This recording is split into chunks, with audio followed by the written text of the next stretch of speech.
Thanks, Eric.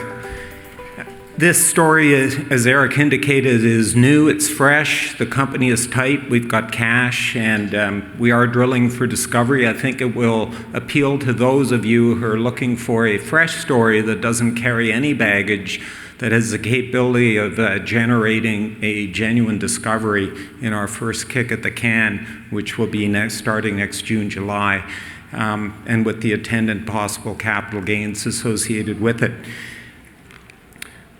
Of course, it's a high-risk story, a lot of uncertainty in terms of what we are doing or plan to do, but we do have a lot of experience at it, and I'm quite optimistic that we'll be able to deliver some pretty stellar results out of the ground. As Eric indicated, we've had recent success with the GT Gold story. That's up in the Golden Triangle as well. I would perhaps give you a little tip and suggest it's a good time for you to look at GT because the Newmont Gold Corp people have moved in there with their team, and they are liable to deliver a huge resource and a rich one over the course of the next 6 to 8 months. The stock is basically going sideways, waiting for that at the time being. Evergold's story, our properties, we have 4 of them. We own 100% of them. There's no further payments involved with any of these properties. We have a really good team of directors, management, Rosie Moore and others. And we've done a lot of work on Evergold. The backstory is simply that it was a private company founded in late 2015. We decided to park it to focus on GT Gold. So we really reactivated this company only in February this year. We started the process of going public. We went public with 2 43-101s, not just one. And yes, it delayed us somewhat through the course of the season. We did, however, manage to achieve quite a bit of work this summer, but the real fun will be next summer when we start with the drilling. We have about $3 million cash currently, and as I said, no baggage is associated with the company. Circled at the top there are 2 flagships. We have 4, but it's just these 2 at the top I'll focus on, Snowball and Golden Line. Basically, these are intrusion-related systems that have the potential for high-grade epithermal veins, copper-gold, also high-grade skarn, copper-gold skarn, and bulk tonnage porphyry-style copper-gold-silver. Snowball property is right smack in the heart of the Golden Triangle, north of Bob Quinn. It's 12 kilometers from a paved highway up a gentle valley, although the property itself, as you'll see in the next photo, is quite precipitous. This is an opportunity, and the backstory on it is simply that back in the early 90s, Noranda was hunting for Eskay-style deposits here, and they drilled down in the lower part of the image there around Snowball Pond. They got results, high-grade anastomosing veins that didn't really go anywhere, a lot of them, some bulk tonnage intercepts, and walked away from it. This was early 90s. We actually took over the property, expanded it, modeled their results, and it seemed clear to us from the next image I'll show you that the source was not down where they were drilling, but upslope. So above that dashed line has never been drilled. We think the source of this high-grade, very large copper, gold, silver, especially gold-silver anomaly, is Pyramid Peak to the right on the image at the top, and Snowball Ridge.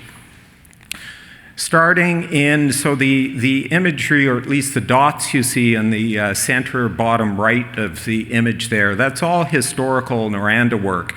We went, starting in 2016, upslope to Snowball Ridge on top, sampled up over Pyramid Peak. We got 14 talus samples there. The average of them ran over 0.5 gram in soils, 0.5 gram gold. So we went back in 2017, this is a little further closer up here, and we added more sampling at the top, and this next image shows you what we got. Basically, it's about 250 meters across the blue outline there. We had an average value in soils of over 0.7 grams per ton. And to give you an example, you know, a 50 ppb anomaly gold is a really good gold in soil or gold in talus fines anomaly. So we're way above this. This is actually kind of saddle strength anomaly, similar to what we saw up at GT's Tatoga property in the early going. So that's a lovely high-grade target, and this is it, really. If you want to look at it in a photo, that's Pyramid Peak. That entire area is running. Every sample you take there is running talus fines. We think we're basically sitting, and you can see our initial drill pad, which was built in September this year. So we got some of our pads built. They're ready to go for next year. That pad is a key pad. We'll be able to drill all azimuths from that pad, vertical, north, south, east, west. If indeed we have what we hope we do have there, we should be able to drill off a substantial resource pretty quickly. The median value by there, even excluding the highs, is still almost half a gram.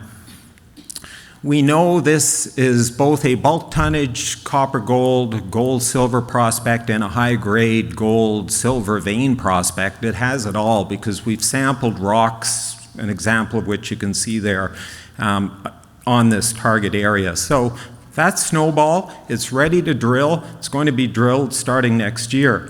Our second flagship is the Golden Line property. This is farther to the east. It's actually in the same rocks as the Golden Triangle area, the Stikine terrain. It's a much larger property, over 5,000 hectares. It's helicopter access. Newmont did some work on this property in the early 80s.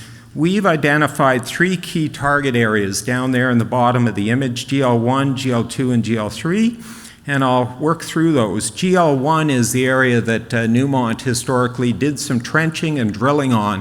What they got was a high-grade epithermal gold-silver system, kind of hosted in porphyry. We went back, did a lot more soil sampling, and basically turned up this, where we have a very strong east-west gold anomaly. You can see it trending east-west across the image, never drilled. This area, the Tutagon, is known for its potential to host high-grade copper-gold, gold-silver systems. Obviously, GL1 is a target of importance to us.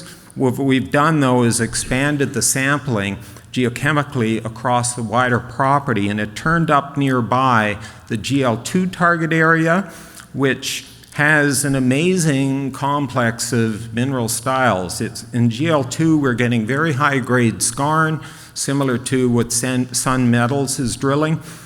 We have high-grade epithermal style. We've got porphyry style. All of that we have sampled in actual outcrop. We can touch it and feel it, and this is some of it here. That's 15% copper on the left with credits, gold and silver credits. That's epithermal style porphyry down below, and that's high-grade silver gold-bearing veins. We think all of this is related to a major intrusive system, and we're looking around the fringes of that body. We also have the GL3 target, which is on the other side of major body of intrusive. The thing about these showings is they are on surface. We can touch, feel them, we can put the drills on them, and we can hit it. So the question is not whether we're going to hit, it's a question of what's that going to mean.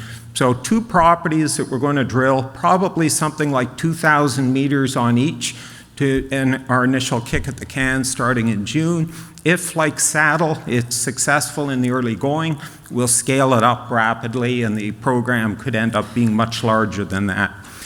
The company, as I mentioned, it doesn't have 100 million shares out or anything approaching it.